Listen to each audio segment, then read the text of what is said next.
The Call Across Stars. The Merillians never intended to summon war to their world.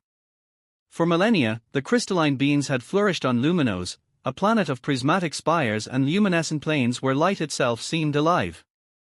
Their bodies, translucent structures laced with filaments of living energy, communicated through intricate patterns of inner radiance. They were philosophers, artisans, and keepers of harmonic science who had never conceived of violence as a means of survival. Virushan, a Merillian elder whose core crystal had witnessed 15 centuries, stood atop the resonant spire as the first Carvartri ships appeared.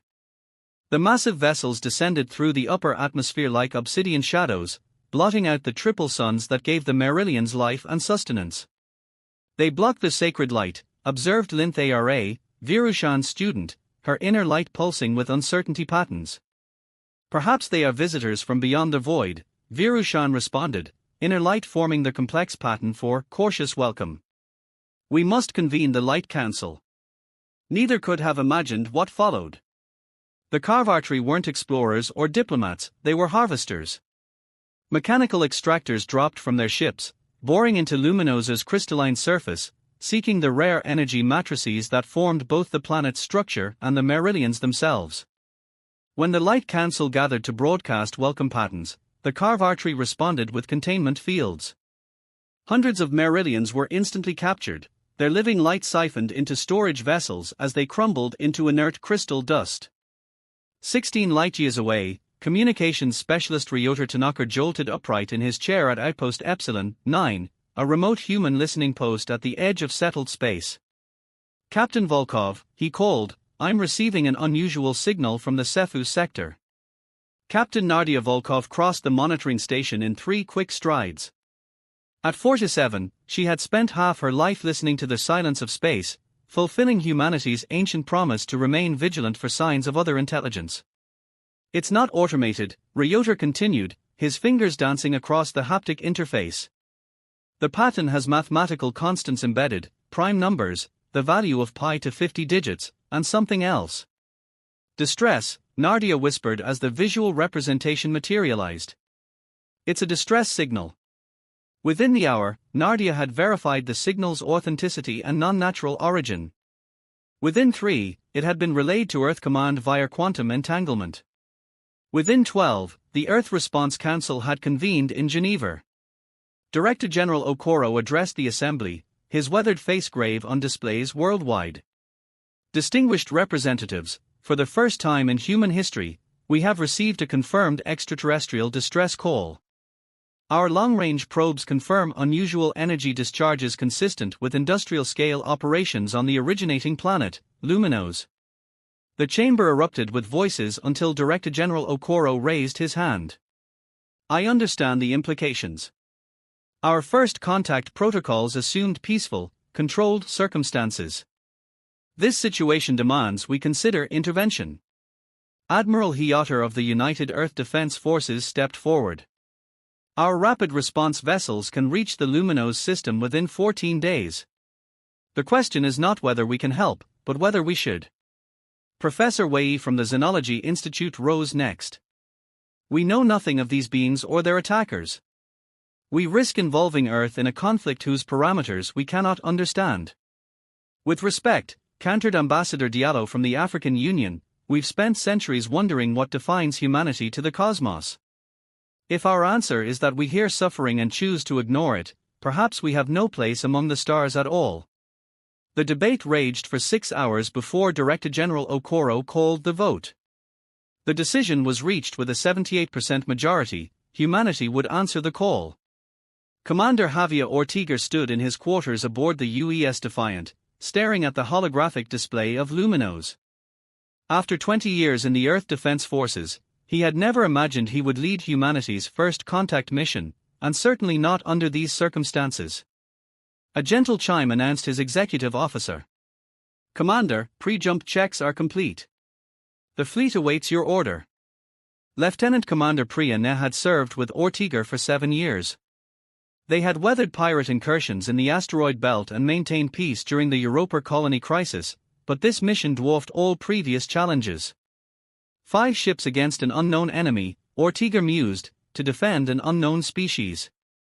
The poets will have a field day with this one, Priya.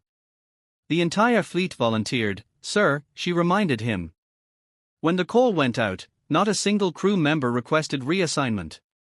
Ortega nodded, touching the emblem on his uniform, Earth's planetary disk with a hand extended in peace, yet ringed by stars representing humanity's defensive capabilities. Because we remember our own history. How many civilizations might have been saved if someone had answered their distress calls? Throughout the fleet, final preparations were underway. The UES Defiant, Steadfast, Guardian, Protector, and Sentinel, the 5 vessels of Response Fleet Aegis, represented humanity's pledge to extend compassion beyond its borders while acknowledging the protective force that might be required. All ships report ready for translation, Lieutenant Commander Nan announced. Ortega addressed the fleet-wide channel, attention all personnel. In moments, we will make the jump to Luminos. We go not as conquerors, not as saviors, but as neighbors who heard a call for help. Whatever awaits us, remember this moment. Remember why we answered. The 5 ships disappeared into the quantum fold, carrying with them humanity's first true step into galactic society. The fleet emerged at the edge of the Luminos system 14 days later. What they discovered exceeded their worst projections. 17 large vessels in orbit, reported Tactical Officer Ju from her station. Dozens of smaller craft descending to the surface. Energy readings suggest massive extraction operations. The main view screen displayed a planet that should have been breathtaking, a crystalline world refracting the light of 3 suns into cascades of color. Instead, entire continents bore the scars of industrial harvesting, dark patches spreading like infections across the prismatic surface. Life signs? Ortega asked, his voice tight. Scattered but substantial, confirmed Science Officer Thomas Rodriguez. Concentrated in the polar regions and deep subsurface. The areas currently being harvested show diminishing readings. They are being exterminated, Priya whispered. Ortega straightened his shoulders. Open a channel to the largest vessel. Standard first contact package, all frequencies. Communications Officer Fatima Hassan worked rapidly. Broadcasting, sir. Minutes passed. The harvester ships continued their grim work, seemingly oblivious to the human fleet's arrival. Sir, Fatima reported suddenly, we're receiving a response. Audio only, translated through the AI. A harsh, mechanically filtered voice filled the bridge, unidentified vessels. This is Extraction Overseer Drakval of the Carve Artery Consortium. You interfere with resource acquisition operations. Depart immediately or be classified as additional resource material. Ortega exchanged glances with Priya. This is Commander Javier Ortega of United Earth Vessel Defiant. We've detected distress signals from this planet's native inhabitants. We request immediate cessation of harvesting activities and diplomatic dialogue. The response was immediate, native crystalline formations classified as premium resource material. Harvesting proceeds according to consortium protocols. Final warning. Sir, interrupted Science Officer Rodriguez, I'm detecting a massive energy buildup in the harvesters nearest the surface. They are accelerating extraction operations. On the view screen, new harvest ships detached from the main vessels, descending toward Luminos like predators. They are going to strip as much as they can before dealing with us, Priya realized. Ortega's jaw tightened. The weight of his decision pressed upon him, not just the lives of his crews, but humanity's first impression upon the galactic stage. They had come in peace, prepared for diplomacy, hoping to resolve a misunderstanding. But this was no misunderstanding. This was annihilation. Launch communication probes to the surface, he ordered. Attempt contact with the natives. Then move the fleet into defensive formation between the harvesters and the planet. Sir, Priya cautioned, that will be interpreted as direct interference. Ortega met her gaze steadily. It is direct interference, XO. Signal battle stations throughout the fleet. Shields up, weapons on standby, but do not fire unless fired upon. Let's show these Carve Artery what it means when humanity answers a call. As the fleet moved into position, the communication probes streaked toward Luminos's surface. In the crystal caverns below, Virushan and the surviving members of the Light Council watched the new lights descend, not with the harsh, consuming energy of the carve artery, but with a different signature altogether. The probe unfolded before them, projecting patterns of light that approximated their own communication. Primitive but unmistakable, an attempt at dialogue. For the first time since the invasion began, Virushan's inner light pulsed with the pattern for hope. Above, the human fleet formed a protective line as the carve artery harvesters turned to face this unexpected impediment. Commander Ortega stood on the Defiance Bridge, watching as the massive extraction vessels oriented their weapons. All ships, maintain position, he ordered. Let them make the first move. He didn't have to wait long. A blinding energy beam lanced from the lead carve artery ship, striking the Defiance forward shields. The moment of choice had passed. Humanity's first interstellar intervention had begun. Return fire, Ortega commanded. Targeted strikes only, weapon systems and harvesting equipment. Show them the difference between predators and protectors. The light of defiance. The Defiance shuddered as another carve artery energy lance glanced off its defensive shields. On the bridge, Commander Ortega gripped his command chair as damage reports flooded tactical displays. Forward shields at 68%, Lieutenant Zhu reported, her fingers dancing across her console.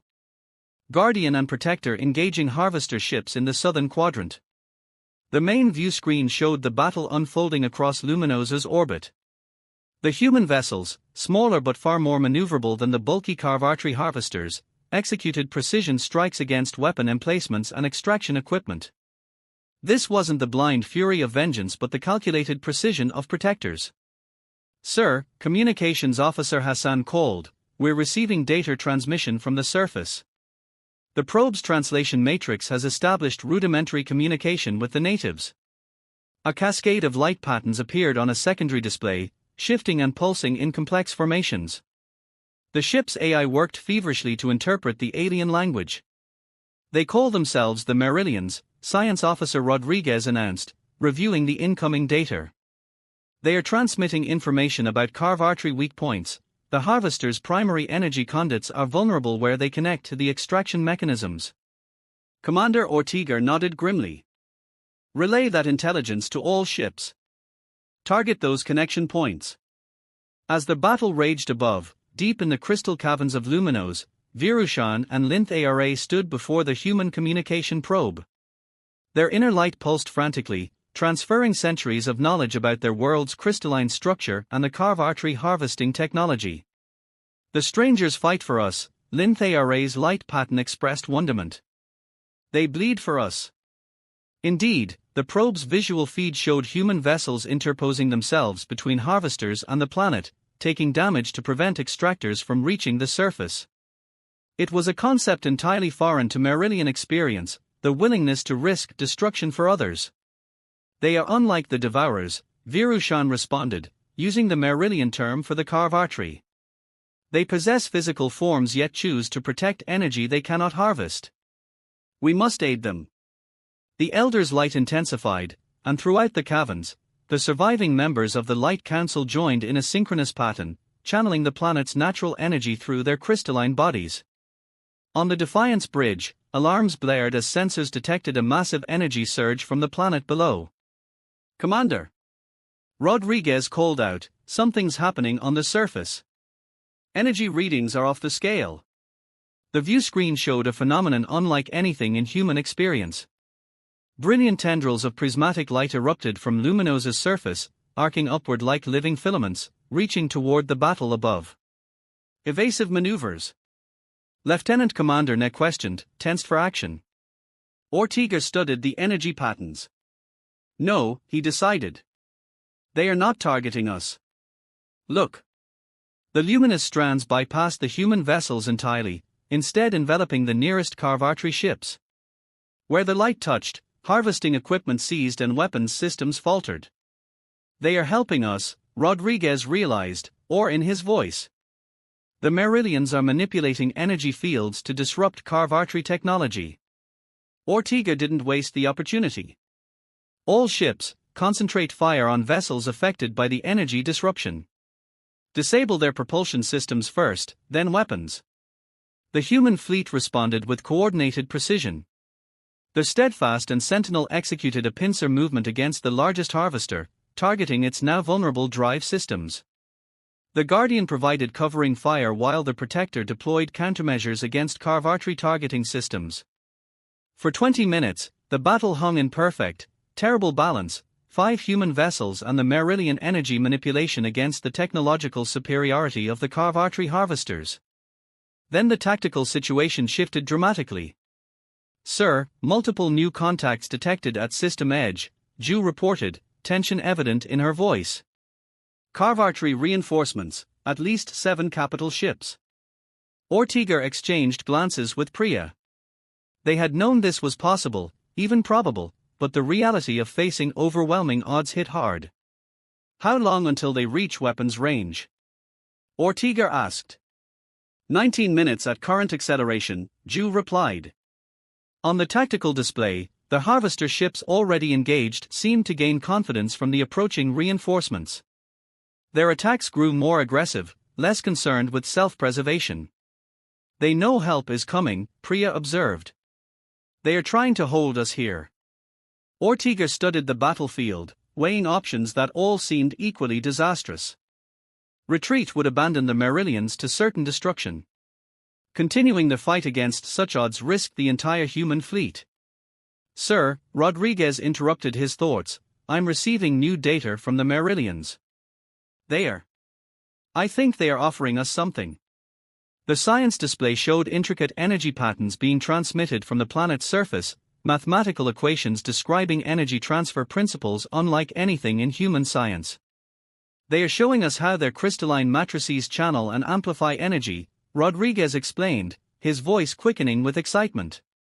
"If we recalibrate our shield harmonics to these frequencies, we could potentially use the Carvartry's own energy weapons against them," Ortega finished, seeing the possibilities immediately. "How quickly can we implement this?" "Minutes for basic implementation. But sir, there's a catch. Operating at these frequencies will put tremendous strain on our power systems. We could gain a significant tactical advantage, but at the risk of burnout." Ortega made his decision. "Transmit the recalibration data to all ships. Priority implementation." As the fleet engineers worked frantically to adapt human technology to Merillian principles, the Carvartry pressed their attack. A concentrated barrage struck the Protector, overwhelming its conventional shields and tearing through its port side. "Protector reports heavy damage," Communications Officer Hassan announced. "Multiple hull breaches, casualties reported. They are maintaining position but cannot sustain further direct hits." Ortega's jaw tightened. "Order Sentinel to provide cover for Protector. Guardian and Steadfast, continue harassment patterns. Keep the harvesters focused on us, not the planet." On the Merillian surface, Virushan watched through the probe's feed as the human vessel sacrificed itself to protect others. The Elder's light pulsed with a pattern never before formed in Merillian history, profound respect for physical beings who would accept destruction to prevent harm to strangers. "They fight with the harmony of light weavers," Linthara observed, "yet they cannot regenerate as we do."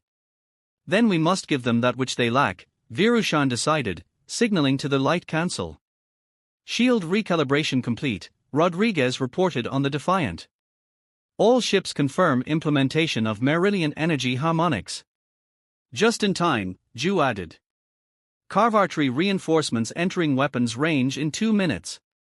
Ortega addressed the fleet, "All vessels, activate Merillian shield configurations on my mark. Focus defensive fire on the approaching reinforcements. We need to show them the price of intervention is too high." As the human fleet prepared for the final phase of battle, a new phenomenon appeared. The energy tendrils from Luminosa's surface intensified, forming a lattice-like network that extended toward the damaged human vessels. Where the luminous strands touched hull breaches, crystalline structures formed, sealing ruptures and reinforcing weakened sections. "They are repairing our ships," Priya whispered.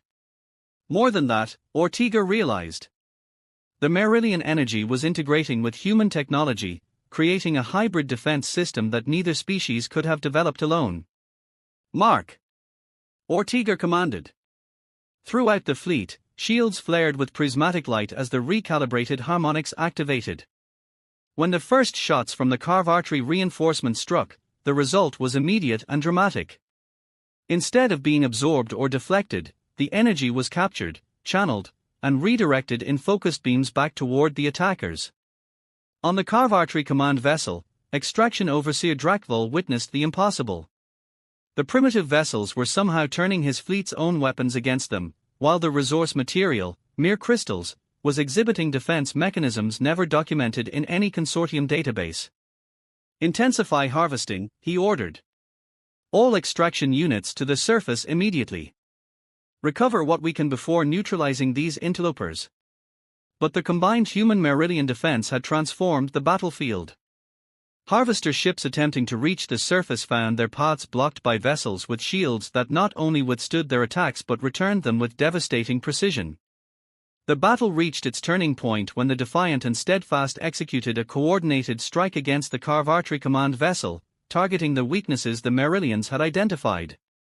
Their recalibrated weapons, augmented by the planet's energy network, penetrated the command ship's defenses and disabled its primary systems. Without centralized control, the carve artery fleet's coordinated attack patterns dissolved into individual survival tactics. 3 of the harvester ships attempted to flee, only to find their escape trajectories predicted and blocked by the Guardian and a partially repaired Protector. The remaining harvesters are powering down weapons, Ju reported, disbelief evident in her voice. They are surrendering. Not surrender, Ortega knew.